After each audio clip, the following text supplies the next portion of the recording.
कृष्ण हरी विठ्ठल केशवा राम कृष्ण हरी विठ्ठल केशवा कृष्ण हरी विठ्ठल केशवा राम कृष्ण हरी पुंडलीक वरदा हरि विठ्ठल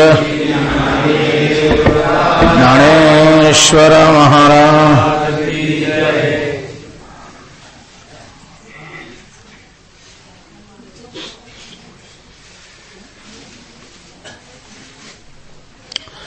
नमो सद्गुरु तुकया ज्ञान दीपा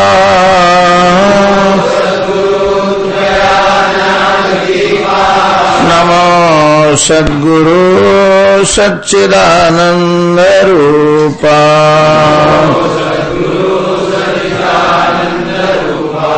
नमो सद्गुरु भक्त कल्याण मूर्ति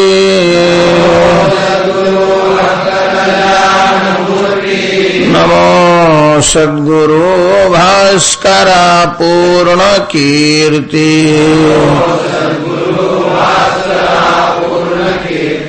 मनुष्याकृति राघवे ख्याति के लिए शिला शिखरे सागरी तारिये तुका स्वामी हा पूर्ण ब्रह्मा प्रकाशी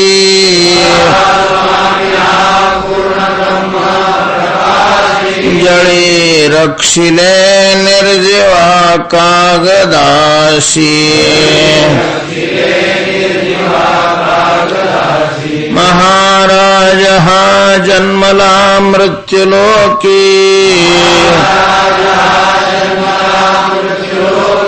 तुझी उपमाना ढळे इहलोकी भवसिंधुशी बांधिला सेतुजेने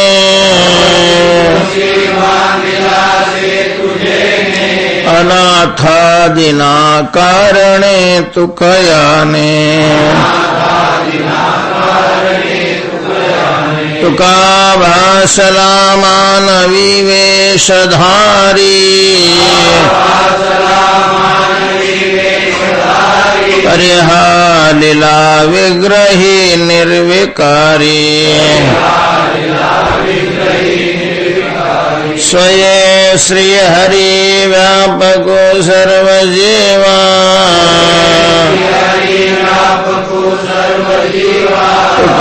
तोचितो हा पर ब्रह्म ठेवा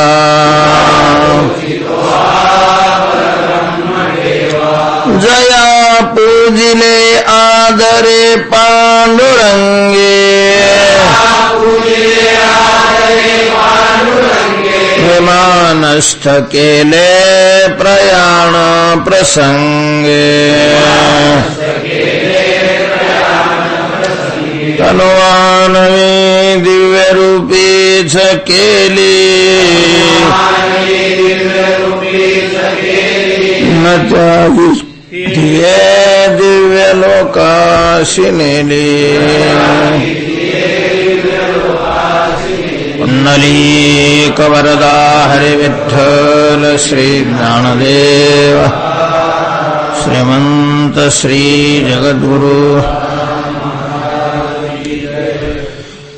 वाट वैकुंठी पहाती भक्त कैपा येथे येती तया जन्म मरण खंती नाही चित्ती परलोक धन्य धन्य हरिचे दास तया सुलभ गर्भवास ब्रह्मादिक करीतियास तीर्थे वास भेटीची कथा श्रवण व्हावयास यमधर्मा थोरास पहे रात्र दिवस वाट कर जोडोनी रिद्धी सिद्धी न पाचारिता त्या धुंडीते हरिभक्ता मोक्ष सायोज्यता वाट पाहे भक्ताची असती जेथे उभे ठेले, सदा प्रेम सुखे झाले, अनेकही उद्धरिले महादोषी चंडाळ, सकळ करीती त्यांची आस, सर्व भावे ते उदास, धन्य भाग्य त्यास तुका म्हणे दर्शने, धन्य धन्य हरीचे दास.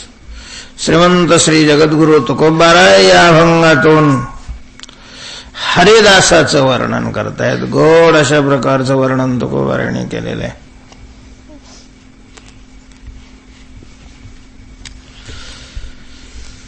हरिदास हा विषयच तुकोबारायांच्या अत्यंत जिव्हाळ्याचा, प्रेमाचा अशा प्रकारचा विषय. तुकोबारायाने हरिदासाविषयी ज्या ज्या ठिकाणी वर्णन करण्याचा प्रसंग आलेला आहे त्या त्या ठिकाणी त्यांना माझा शब्द वापरलाय. माझे सखे ते सज्जन, भोळे भाविक हरिजन. माझे तुकोबाराय त्यांना माझे म्हणतात. जे हरीचे दास आहे तुकोबाराय त्यांना काय म्हणतात, ते माझे सोयरे सज्जन सांगाती, पाय आठविती विठोबाचे. अलीकडे माझा हा शब्द आहे ना जवळजवळ संपतच चाललाय. चेतनाविषयी कोणी माझं म्हणायला तयारच नाही. जडाविषयी माझं म्हणतात. मीच स्वरूप एवढं वाढलंय की माझ्याला त्याने झाकूनच टाकलंय.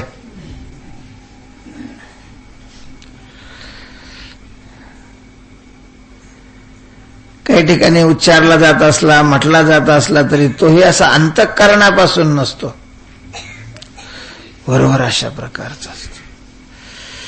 हरिदासाविषयी तुकोबारायांनी या शब्दाचा गोड उच्चार केलेला आहे. तुकोबाराय म्हणतात ते माझे आहेत, माझे. जिव्हाळा आहे, प्रेम आहे. आणि मग ज्याच्याविषयी अंतःकरणामध्ये प्रेम आहे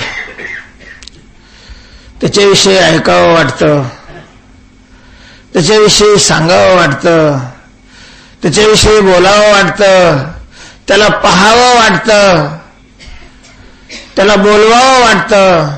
हा प्रेमाचा स्वभाव आहे. आवडी जे थपडे तयाची अवसरी, पुढे पुढे रेगो लागे हे गडे प्रेम ऐसे. नाही विचारलं कोणीतरी ज्याच्यावर प्रेम आहे त्याच्याविषयी मनुष्य बोलत राहतो.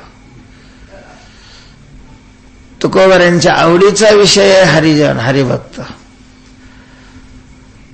आणि त्यांच्या विषयी बोलण्याची वेळ आलेली आहे. तुकोबारायांनी अगदी मन मोकळं करून 6 चरण घातलेले त्याच्यामध्ये. एक एक चरण 4-4 याचा तुकडेच आहे, म्हणजे चौकडीचे 6 चरण आहेत. तुकोबाराय म्हणतात हरीचे दास धन्य आहेत, धन्य. का धन्य आहेत? तुकोबारायाने त्याचं पहिलं कारण दिलेलं आहे. त्यांची वाट वैकुंठातले लोक पाहतात. वाट वैकुंठी जसा लोक वर आहे, वरती वरती जातो, तसं त्या त्या लोकांमध्ये राहणारे हे श्रेष्ठ श्रेष्ठ असतात. लोकांमध्ये सगळ्यात वर कोण आहे? वैकुंठ आहे. वैकुंठाच्या वरती मग कोणीच नाही आहे, मग ते ब्रह्म आहे. लोकच सगळ्या वरती वैकुंठ आहे. सत्यलोकापर्यंत मायेचा अशा प्रकारचा प्रदेश आहे.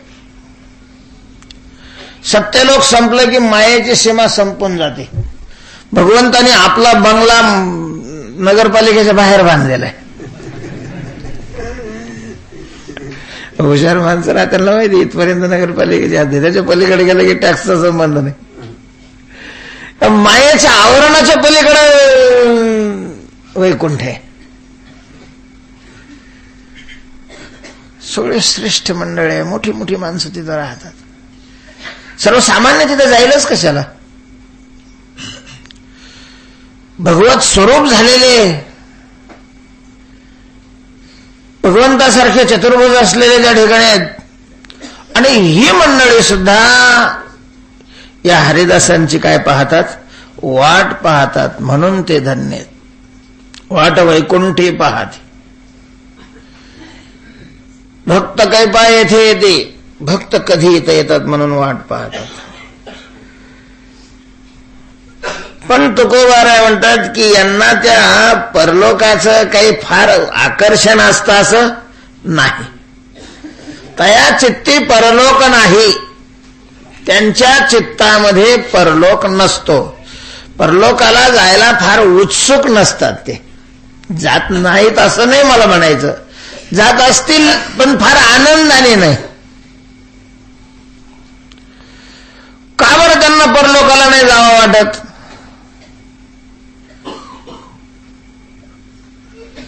आम्हाला तर परदेशाला जाण्यात किती का आनंद वाटतो, परलोक नाही परदेश. आता ते वारकरी महामंडळाचं दिल्लीला सप्ताह त्याने कोणाला सांगायचंच नाही ठरवलं. ते म्हणे हे सगळ्यांना परवानगी दिली तर तिथं इतके येतील की त्यांना आवरणं मुश्किल होऊन जाईल. तुम्ही पहा, जवळच्या सप्ताह लोक नाही जास्त जमत, आम्हालाही अनुभव येतो. गावात असल्यावर तर प्रश्नच नाही.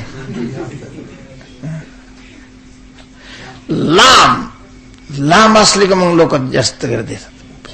आता गंगापूरहून पंढरपूरला दिंडी निघते आणि पैठणलाही निघते दिंडी. आपल्या वारकरी संप्रदायाच्या दृष्टीनं तर देवापेक्षाही संत काय असतात? श्रेष्ठ आहेत. कारण देवाच्या सेवेत संताची सेवा घडत नाही, पण संतांच्या सेवेमध्ये देवाची सेवा घडते. संतांची सेवा ही दृष्ट आणि अदृष्ट दोन्ही प्रकारचं फलदायक आहे. हे सगळं खरं असलं, किती का बोंबललं तरी पैठणला माणसं निघते 30 नाही तर 40. त्याचं दुसरं कारण काय नाही, जवळ आहे. आणि पंढरपूरला निघायचे 400 500, यावर्षी तर 900 लोक होते. लांब आहे, लांब जावं वाटतं लोकांना. आणि मग त्याच्यात जर तुम्ही पहा, अमेरिकेमध्ये एखादा सप्ताह ठेव द्या आणि लोकांना सांगा की बा जायचं यायचं मोफत आहे. चातुर्मासात माणूस दिसला तर काही घ्यावं आपल्याकडे.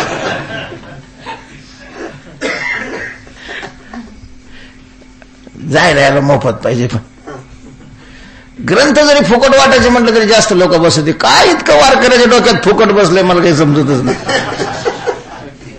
आता ठीक आहे, ज्यांच्या घरची परिस्थिती नाही आहे, ज्यांनी परमार्थाकरता सगळं सोडलेलं आहे त्यांचं ठीक आहे. गठ्ठ काय करोडोपती लाखोपती असतो तर यांना फुकट घ्यावं वाटतं.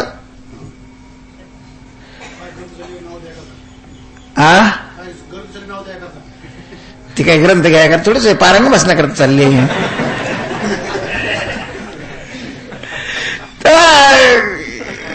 मला आणि हे परलोकाला जायला नको म्हणतात.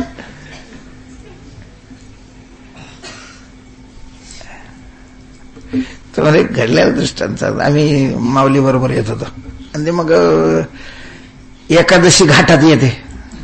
ते घाटात लोक केळीचे ट्रक अमके धमके वाटायला आणतात. त्यावेळेला समजावं मग नेघो म्हणून त्यागी ती परवते. काय वारकरी त्यागी असतात त्यावेळेला लक्षात येत. तुम्हाला आश्चर्य हे सांगायचंय की आमच्या बरोबर जो माणूस होता तो इतका त्याच्यात असा त्याच्या पुढे जाऊन त्याच्या पुढे ते ओढलं, त्याच्यातले 2-4 खाली पडले, हातात काही आले.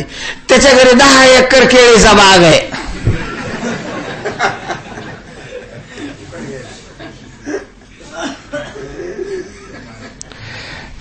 काय याला काही अर्थ आहे, काही चव आहे? स्वाभाविक वृत्ती का बनलेली मला काही कळतच नाही. काही पंढरपूरच्या रस्त्याचा तो गुण आहे की काय? माणसं दिंडीत आले ना, बसले तर बाजूला लगे काही असलं का तोडलंच समजायचं. सांगावंच लागतं की पा कोणी हात नाही लावायचा. कचरून जातात आसपासची माणसं, विनाकारण नुकसान करतात. अशी गहाण सवय लागलेली. हे काही फार चांगलं आहे असं काही नाही. लोकांना लांब जायचं खूप आनंद वाटतो आणि यांना परलोकाला जायचं काही विशेष वाटत नाही. नाही चित्ती परलोक. का बरं यांना परलोकाला जायला नको वाटतं? मला स्वर्गात जाण्याकरता हे याज्ञिक लोक केवढा प्रयत्न करतात. यज्ञ करणं म्हणजे काही सोपं थोडी आहे. आणि तोही एक यज्ञ करून नाही भागत, 99 नाही चालत, 100च लागतात. बळीच्या 100व्या यज्ञात हे सगळे कुटाने झाले, कारण 100वा यज्ञ त्याचा पूर्ण झाला असता का इंद्राला राजीनामाच द्यावा लागला असता. त्याने विघ्न घातलं मध्ये. एवढे प्रयत्न करतात परलोकाला जाण्याकरता, आणि या हरिदासांना सहजासहजी परलोक प्राप्त होत असताना नको का म्हणतात? नाही चित्ती परलोक, यांच्या चित्तात परलोक का नाही? याचं कारण आहे. काय कारण आहे? परलोकामध्ये काय असतं? लोकांना परलोकाला जावं का वाटतं? आपण काही परलोक जाऊन पाहिलेलं आहे का? नाही. परलोकाचं ज्ञान कशावरून झालं आपल्याला? शास्त्रावरून झालेलं आहे, ग्रंथावरून झालं. आणि महाराज ज्या ग्रंथामध्ये परलोकाचं वर्णन केलेलं आहे, असं भारी वर्णन नाही त्याच्यामध्ये.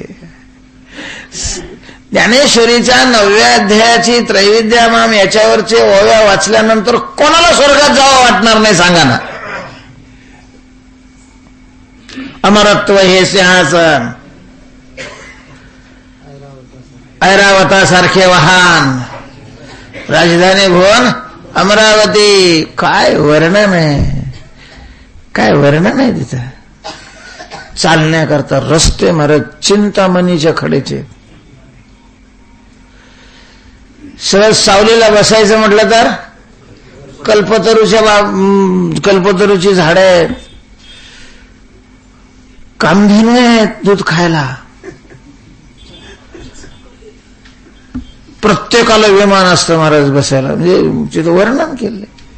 प्रत्येकाला विमान असतं. विमान तिथं गेला जसं ते असं आता खाली बी काही सोयी आहे ना, मोठे मोठे हॉटेल लॉज वगैरे असतात, तिथं ते खोलीत गेलं की ते सगळे सोय असते.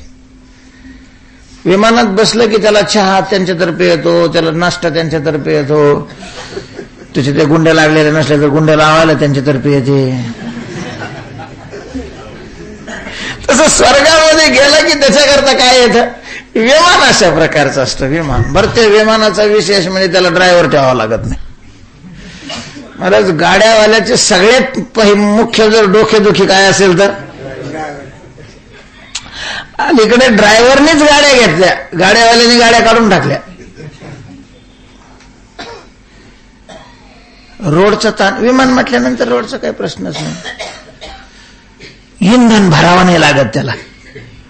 असे ऑटोमॅटिक विमान आहे का त्याला डिझेल पेट्रोल काहीच लागत नाही. एकट्याला जायचं असलं तर छोटं बनतं, सगळ्या कुटुंबाला घेऊन जायचं असलं तर मोठं होतं. आणि नुसतं जाऊन बसायचं कबीर मठ बुम दिसत.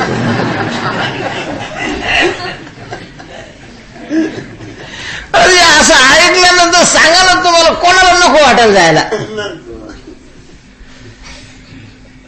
तिथले ते बंगले काय आणि ते सेवा करायला काय, नामकं काय तमकं काय.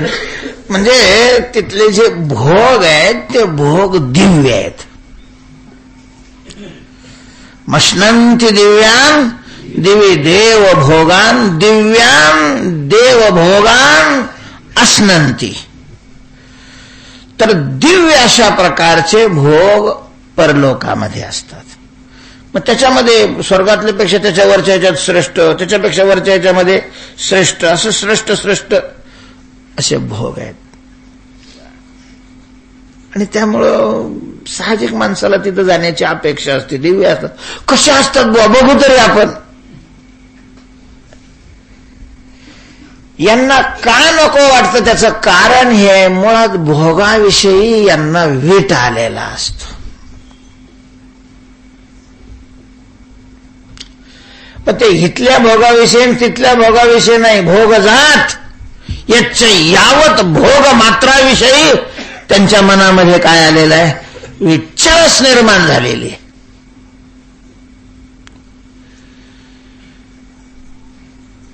भोग हे त्यांना विषासारखे वाटतात. आणि विशेष भोगाने युक्त काय परलोक आहे, आणि मग कशाला त्यांना तिथे जावं वाटेल?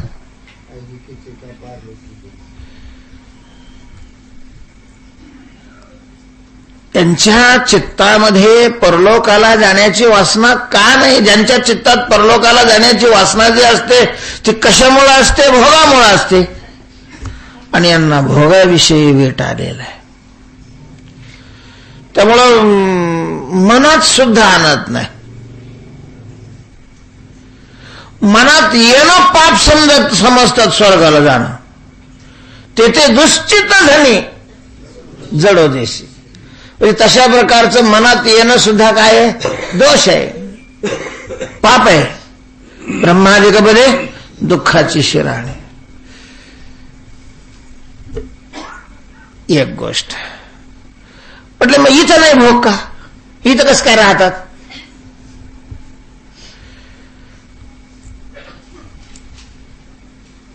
शब्दस्पर्श ठीक आहे, तिथं दिव्य असतील, इथं सामान्य असतील, पण भोग आहेतच की इथं कसं काय राहतात? तर इथं महाराज भोग असले, भोगात ते असले तरी त्यांच्यात भोग नसतो. चित्तामध्ये त्यांच्या भोगाचा काही संबंध नाहीये. अनासक्त बुद्धीनं ते राहतात. म्हणजे मग तिथं तसंच राहायचं. अनासक्त बुद्धीनं जर इथं राहतात भोगामध्ये, तर तिथं भोगामध्ये अनासक्त बुद्धीनं राहायला काय अडचण आहे? पण मग अनासक्त बुद्धीनंच राहायचं, तर तिथं जाण्याची खटपट कशाला करतील? ज्याचा जो विशेष आहे तिथला, त्यांची तर यांना वीट आलेला आहे, चिळस आलेली आहे, आणि मग तिथे जाण्याची खटपट कशाला करतील? अहो पण मग कोणी नेत असलं, आग्रह करत असले तर जायला अडचण काय आहे? सगळ्यात दुसरा महत्वाचा प्रश्न आहे की तेथे नातोडे नाडळे विश्रामा. काय जावं करू निज धामा. इथं जो सेवेचा आनंद मिळतो तो आनंद तिथं नाही मिळत. वैकुंठी तो ऐसे नाही. वैकुंठामध्ये तो आनंद नाहीये. वैकुंठ म्हणजेच परलोक. परलोकामध्ये तो आनंद नाही जो या ठिकाणी आनंद आहे.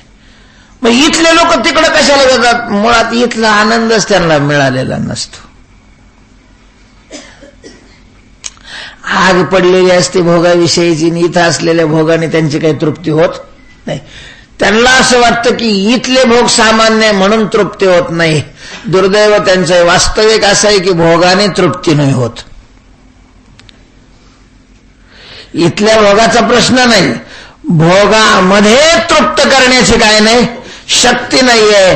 दुर्दैवाने हे त्यांच्या लक्षात नाही येत, आणि मग तिकडे जाण्याची खटपट करतात, अपेक्षा करतात. यांना ते कळालेलं आहे की तृप्त कशाने होतो मनुष्य आणि अतृप्त कशाने राहत. ज्याने तृप्ती होते अशा प्रकारचा रस इथं प्राशन करायला मिळतो, तिथं नाही मिळत हा रस. आणि म्हणून त्यांच्या चित्तामध्ये परलोकाविषयीचे कुतूहल नसतं. कुतूहल नसण्याचं कारण आहे ते तिथूनच आलेले असतात. ज्याने जे पाहिलेलं नसतं त्याला त्याचं काय असतं? कुतूहल असतं. जे तिथलेच असतात त्यांना काय नाही वाटत त्याचं. इथं आनंद मिळतो म्हणून त्यांना तिकडं नाही जावं वाटत. नाही चित्ती परलोक. पण जन्म मरणार, पण मग इथं राहिलं की जन्मावं लागतं, मरावं लागतं. इथं त्यो ताप आहे. इथं सतत नाही राहता येत. आपण म्हटलं बा पुन्हा तरी जन्माला यायचंच का नाही, मग त्याच्यापेक्षा नाही मेलेलं बरं नाही का? इथला तसा नियम नाही. सहकार खात्यामध्ये 10 वर्षापेक्षा जास्त त्या पदावर राहता येत नाही, तसा नियम आहे. त्याच्यामुळं मग एक 4-2 दिवस तरी ते सोडावं लागतं. पहिलं असं करायचे, मग 4-2 दिवस राजीनामा द्यायचे पुन्हा बसायचे. आता पुन्हा त्याच्यात कायदा काढलाय, सोडल्यावर कमीत कमी 2-2.5 वर्ष तरी पुन्हा दुसऱ्याने नाही त्याच्यात घुसायचं. त्याच्यामुळं मग असा बैल पाहतात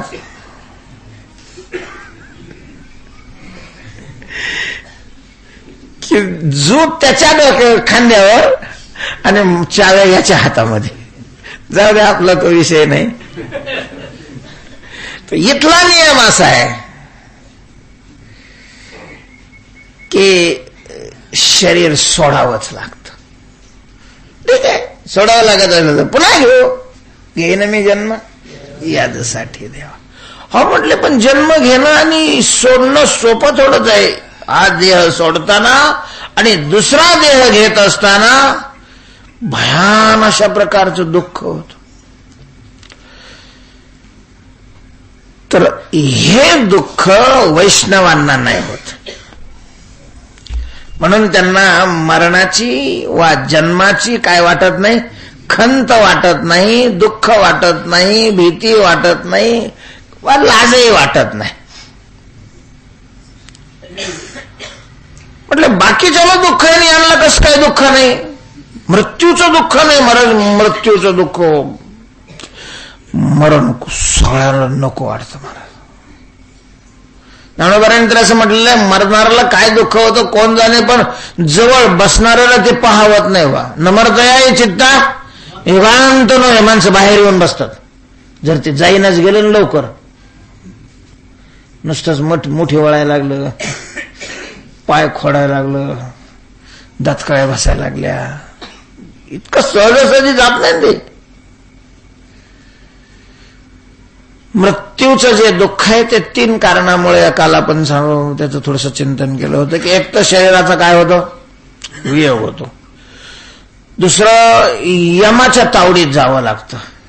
आणि तिसरं पुढची जी गती आहे ती आपल्या इच्छेप्रमाणे नसते, कर्माप्रमाणे असते.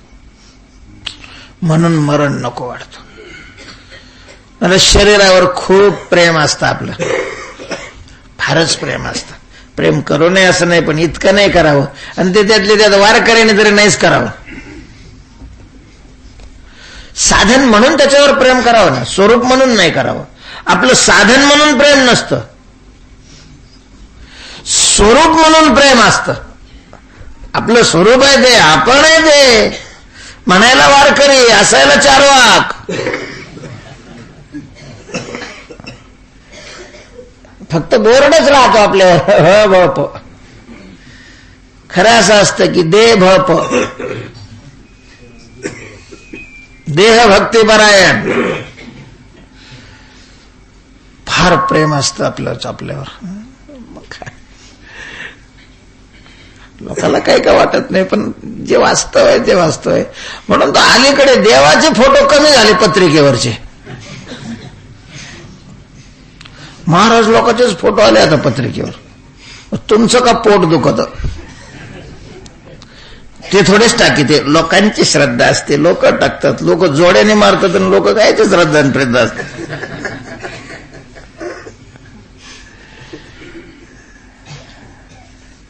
याच्या हात आग असते. हे काय दर्शवतं, दुसरं काय नाही. मला ते टाकाय नाका टाकू, काही कोणी मातीत जाऊ, आपल्याला तरी काय करायचं. देहावर प्रेम असतं. फोटो टाकण्याचा उद्देश काय असतो, देहावर काय असतं, प्रेम असतं. आणि मग ज्या देहावर एवढं प्रेम केलेलं आहे महाराज, तो देह सोडायचा ही कल्पनाच त्याच्याकडून सहन नाही होत. मृत्यूच्या वेळेला नुसतं घर सोडायचं नाही, बायका पोरं सोडायची नाही, मठ सोडायचं नाही, साक्षात काय सोडायचं आहे, देह सोडायचा आहे. देह ही कल्पना सहन होत नाही मनुष्य, त्या कल्पनेनंच तो बेशुद्ध होऊन जातो. देह वैकल्याचा वारा झणे लागेल या सुकुमारा. मृत्यूच्या वेळेसचं सर्वात मोठं दुःख आहे शरीराचा वियोग. शास्त्रामध्ये याला शोक दुःख म्हणतात. वियोगजन्य जे दुःख आहे ते शोक दुःख आहे आणि भयान असतं. यशोकमुच्छो क्षणमिंद्रियाणाम अवाप्य भूमा वसपत्नम वृद्धम राज्यम सुराणाम अपिचाधिपत्यम. अर्जुन म्हणतो, देवा या शोकापासून निर्माण झालेलं जे दुःख आहे हे कशाने जाईल असं मला नाही वाटत. नाही प्रपश्यामि ममापनद्यात यच्छोकमुच्छो क्षणमिंद्रियाणाम अवाप्य भूमा वसपत्नम वृद्धम राज्यम सुराणाम अपिचाधिपत्यम.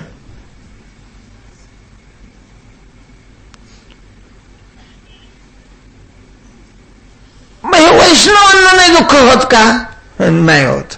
आता सगळ्यांना होतं, वैष्णवांना कसं काय होत नाही? त्याचं कारण आहे. काय कारण आहे? वियोगाचं दुःख कधी होतं? आता आपण इथून उठलो चाललो, आता या फरशीचा आपला वियोग नाही होत का? दुःख होतं का? का नाही होत? त्याच्यावर प्रेमच नाही. पंढरपूरला जाताना माणसं रडतेच नाही. पंढरपूरहून जाताना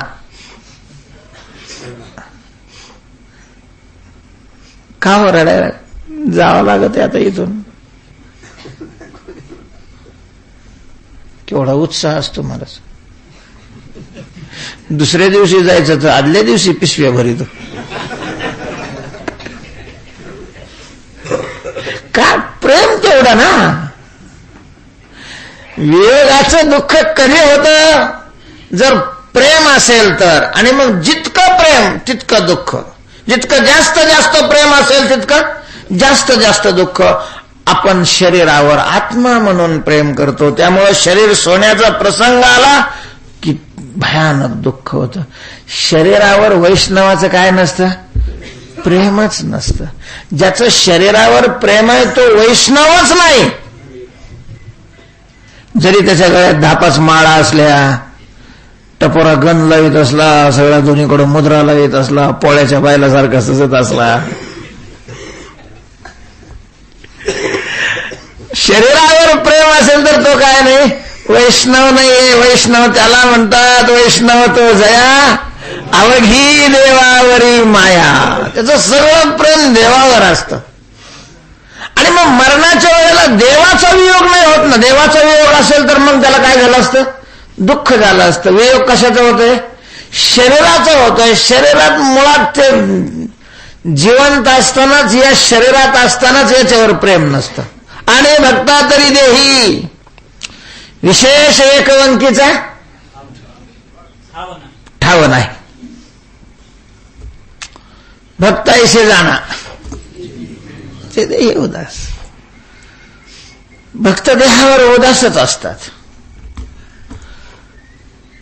खात नाही का? ते खातात ना, चांगले कणकून खातात. आणि मग कसे काय उदास असतात? उदास असण्याचा आणि खाण्याचा काय संबंध आहे? भाड्याची बी गाडी असली तरी त्याच्यामध्ये डिझेल टाकावंच लागतं. त्याच्याशिवाय ती पळणार नाही. गाडी पळवण्याचा आणि डिझेलचा संबंध आहे. प्रेमाचा आणि डिझेलचा काय संबंध आहे? तसं शरीराकडून काम करून घ्यायचं असेल तर त्याच्यामध्ये डिझेल टाकावं लागतं.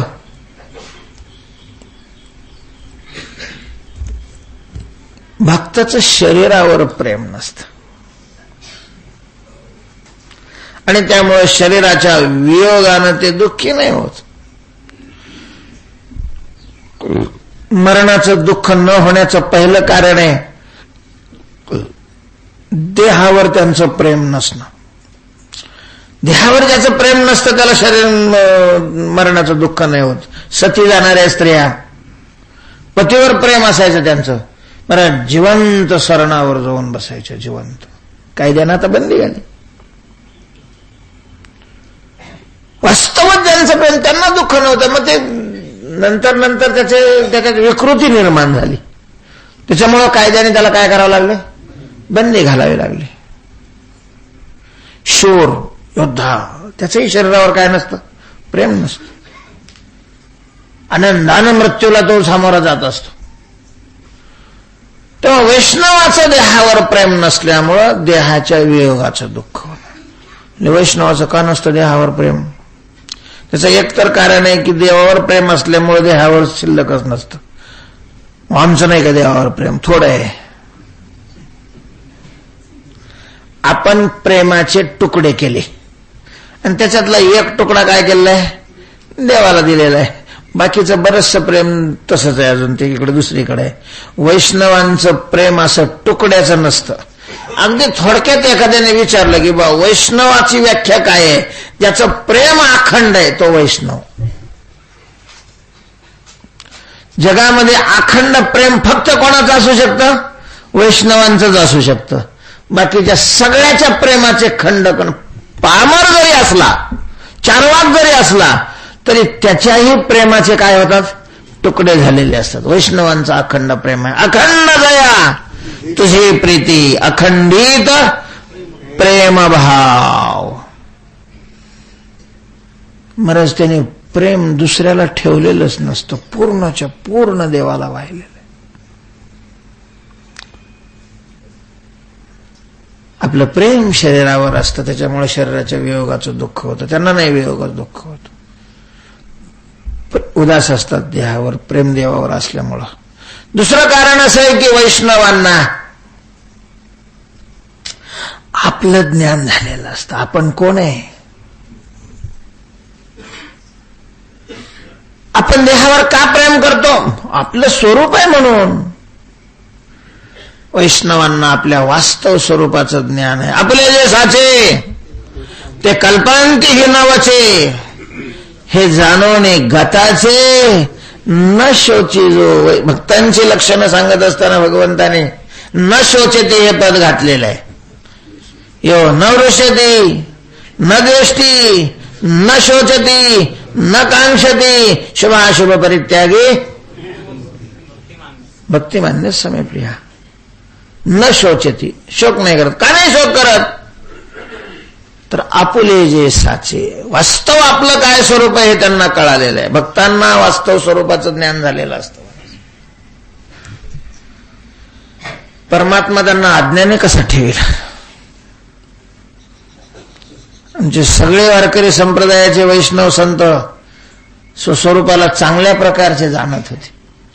जरी गळ्यात माळ घालत होते, जरी खांद्यावर पताका घेत होते आणि टाळ वाजवून विठोबा रुक्माई म्हणत होते, तरीही आपल्या वास्तव स्वरूपाला ते जाणतच होते. सर्वात्मकपण माझे हिरोने नेतो कोण, तुझं मज नाही भेद केला भक्ती सुखा लागी. आपण बेचितो ही भागी, वाटोनी अंगी सेवक वाणे, एरा नाम मी ठेवी मग भजते ओज बरे. तेव्हा देहावर त्यांचं प्रेम नसण्याचं कारण आहे. आणि देहावर उदास असल्यामुळं देहाच्या त्यागाचं, त्यांना वियोगाचं दुःख नाही होत. पहिलं कारण. दुःखाचं दुसरं कारण आपण असं सांगितलं होतं की देहातून ज्या वेळेला आपल्याला बाहेर पडावं लागतं, मृत्यूच्या वेळेला बाहेर काढलं जातं, तो काढणारा कोण असतो, यम असतात. यम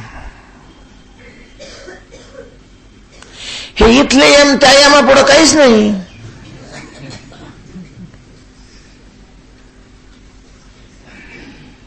महाराज पाहिलं कीच माणूस असा धरून जात. ते हलगट आणि त्याच्या हातातली ती गादा आणि पाश पाहिले रे पाहिले, जशी ती पाल पाहिल्याबरोबर विंचवाची नांगी आपोआप सरळ होते, तसा तो पाहिला का याची टरटर आपोआप बंद होऊन जाते. वा दुःख देतात, मारतात खूप. यम पुरीतल्या नरक यातना भोगाव्या लागतात, म्हणून मरण नको वाटतं, दुःखकारक आहे. म्हणजे वैष्णवांना नेण्याकरता यम येतच नाहीत. वैष्णव ज्या ज्या वेळेला देह सोडतात त्यावेळेला त्यांना नेण्याकरता कोण येतं, विष्णुदूत येतात. विष्णुदूत, भगवान प्रत्यक्ष येतो कधी कधी. मला तुकोबारांना नेण्याकरता स्वतः पांडुरंग आला. पांडुरंग हा, आणि पूजा केली तुकोबारायची, ती पूजा वेगळी.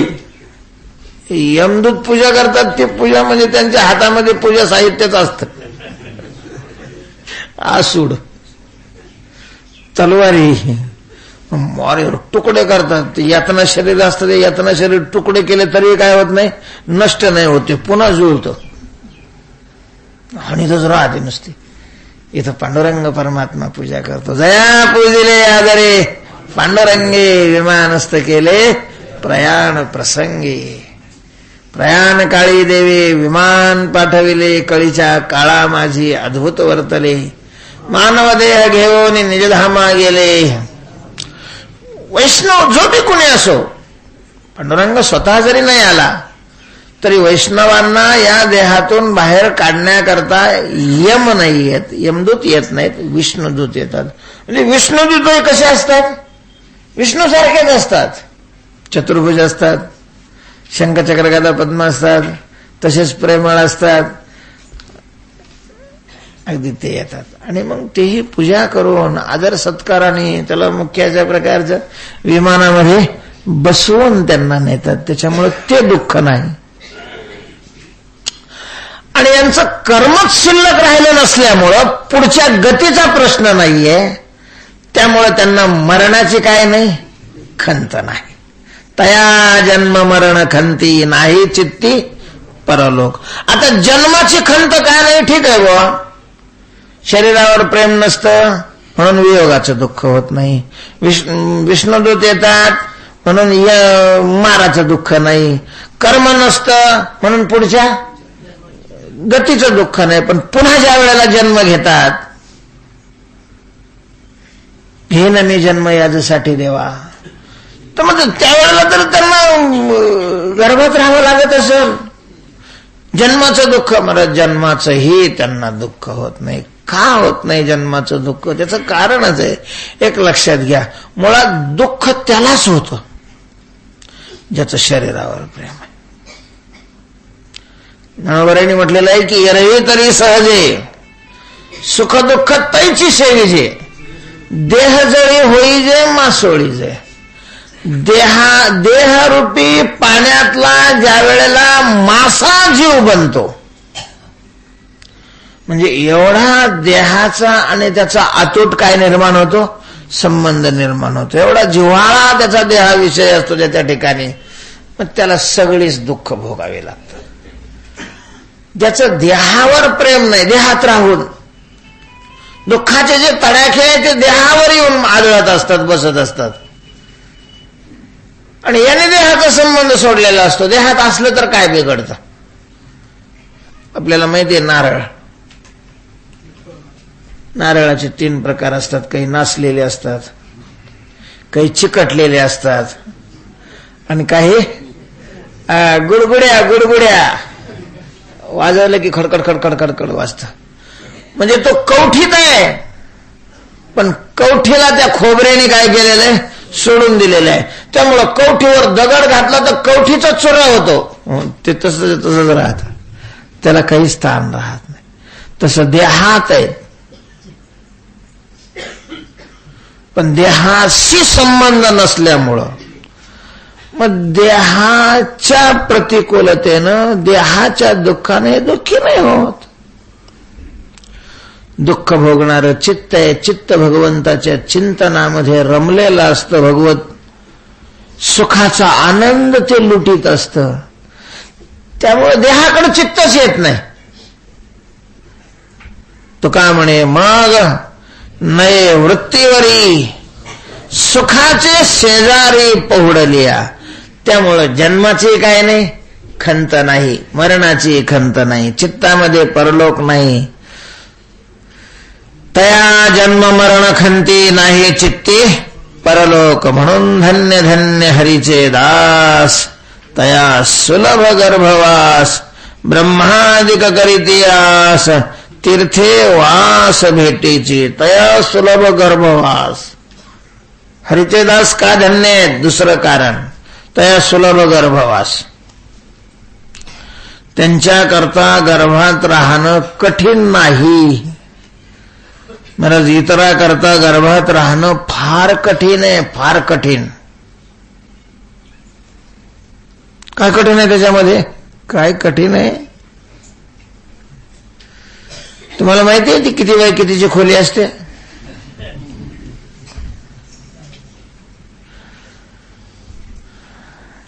एवढी संकोचित जागा आहे. त्या जागेमध्ये राहावं लागतं. असं मनुष्य हा जारजामध्ये मोडला जातो.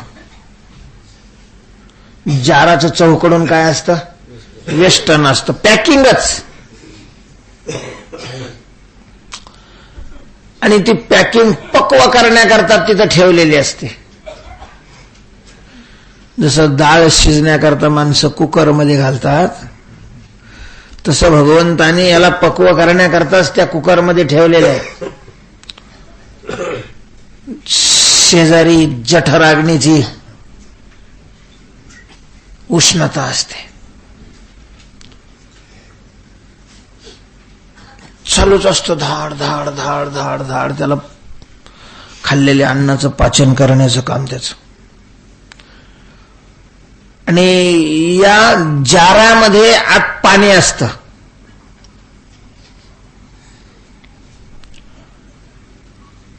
ते पाणी गरम होऊन उकडायला लागतं, त्याला उकळी येते आणि त्याच्यात हे असतं.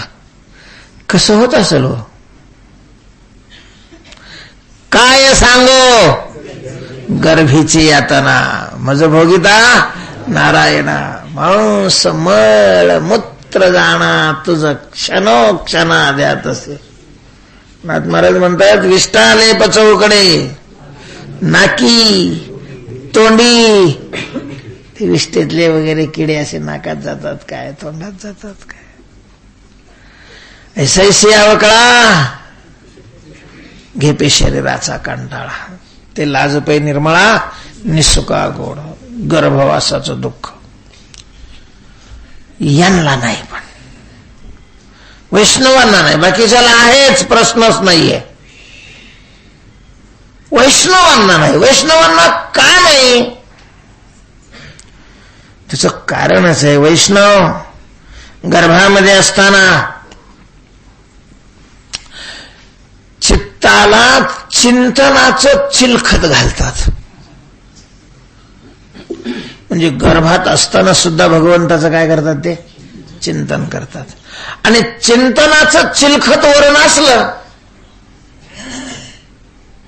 बाहेरच्याचा काही संबंधच येत नाही. चिंतनाचा आनंदच असतो तो.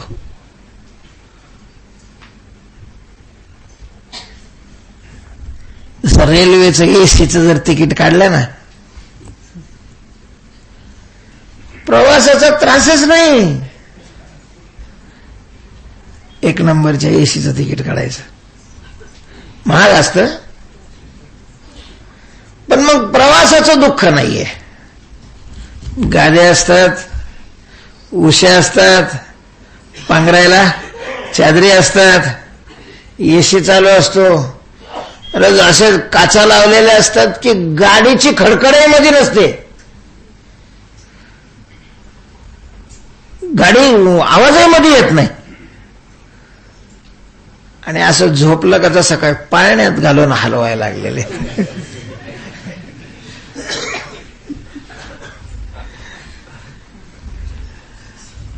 एसीचं चिलखत आहेत त्याला.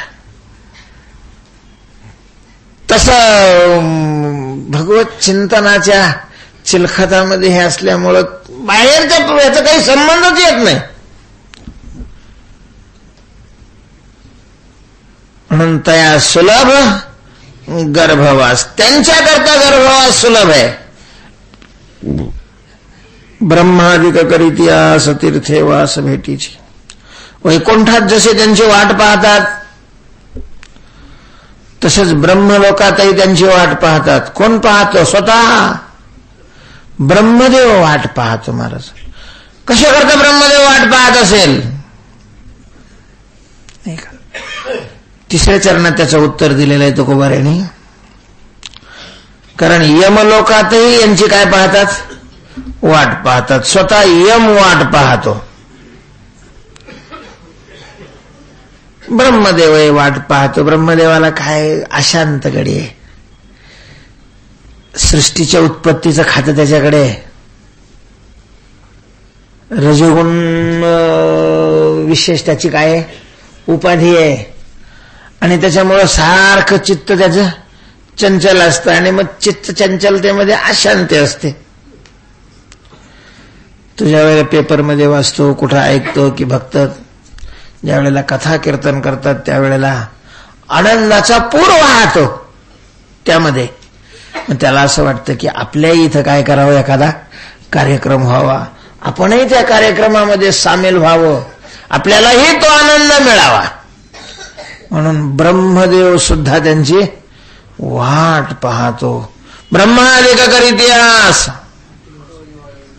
ब्रह्मदेव आहे ज्याच्या आधी, मग त्याच्यानंतर पितरलोकात त्यांची वाट पाहतात, स्वर्गलोकात त्यांची वाट पाहतात, महरलोकात त्यांची वाट पाहतात, जनलोकात त्यांची वाट पाहतात, तपोलोकामध्ये त्यांची वाट पाहतात. हे सगळे आले, कारण सत्यलोक हा सगळ्यांच्या वरती आहे. आणि आदी शब्द वापरलेला आहे. ब्रह्मादिक करीती आस, वरचे करतातच, सगळ्याच लोकांमध्ये त्यांच्या भेटीची इच्छा करतात. महाराज या ठिकाणी सुद्धा तीर्थ त्यांच्या भेटीची अपेक्षा करतात. तीर्थ, बाकीचे तीर्थाची अपेक्षा करतात. आपल्याला जायचं हो, आपल्याला जायचं हो, आपल्याला जायचं हो, पंढरपूरला जायचं. प्रवासाची आता सोयी झालेल्या आहेत, त्याच्यामुळे काही फारसं वाटत नाही. पण पूर्वी महाराज पंढरपूरला जायचं म्हणजे जसं काही दिव्य करून यायचंय असं वाटत होतं. तीर्थयात्रेला निघाले की बाकीचे घरचे लोक अक्षरशः रडायचे. अख्खं गावच्या गाव वाट लावायला यायचं कदा निघाला तर. किती विशेष वाटत होतं की नाही. म्हणजे बाकीचे तीर्थाची अपेक्षा करतात. महाराज पर्व काळाच्या वेळेला काय लोकांची गर्दी असते तीर्थावर. आपल्या महाराष्ट्रात एवढं नाही विशेष. तुम्ही उत्तर भारतामध्ये तशी महाराष्ट्रात हिंदू संस्कृती थोडीशी ते संस्कार कमीच आहे. बऱ्याच साधू संतांनी भक्तीचे संस्कार तरी काय केलेले आहेत, वाढवलेले आहेत. नाहीतर मग आपला महाराष्ट्र म्हणजे राक्षसांचा दंडकारण्यच आहे पहिलं. तर त्याच्यामुळं ते गेले नंतर पुन्हा जन्माला आले. संस्कार ते आहेतच ना.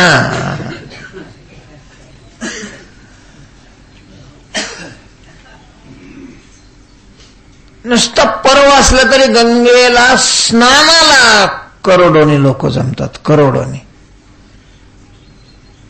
नुसत्या पर्वाला ग्रहण असेल, अदोदय पर्व असेल, महोदय पर्व असेल, संक्रांतीचा पर्व असेल, तीर्थाची अपेक्षा करतात. तीर्थामध्ये शक्ती तशी असते. जावं प्रत्येकाने तीर्थाला असं तुकोबारायांनी सुद्धा काय केलेलं आहे, विधान केलेलं आहे. जवळ सकळ सिद्ध आहे, हात चालावया पाय तो आपले सोयीत पाय. तीर्थयात्रे जाय, चुकू नको, जा म्हणतात तीर्थाला. असे सगळे तीर्थाची अपेक्षा करतात. आणि वैष्णव असे धन्य आहेत हरिदास की तीर्थ त्यांची अपेक्षा करतं. तीर्थ त्यांची अपेक्षा कशा करता करत असतील. तीर्थ कशाला म्हणतात, त्यांना तीर्थ कोणी बनवलं याचं चिंतन उद्या करू. पुंडलिक वरदा हरे विठ्ठल श्री ज्ञानदेव ज्ञानेश्वर महाराज. आज संध्याकाळी 5 ते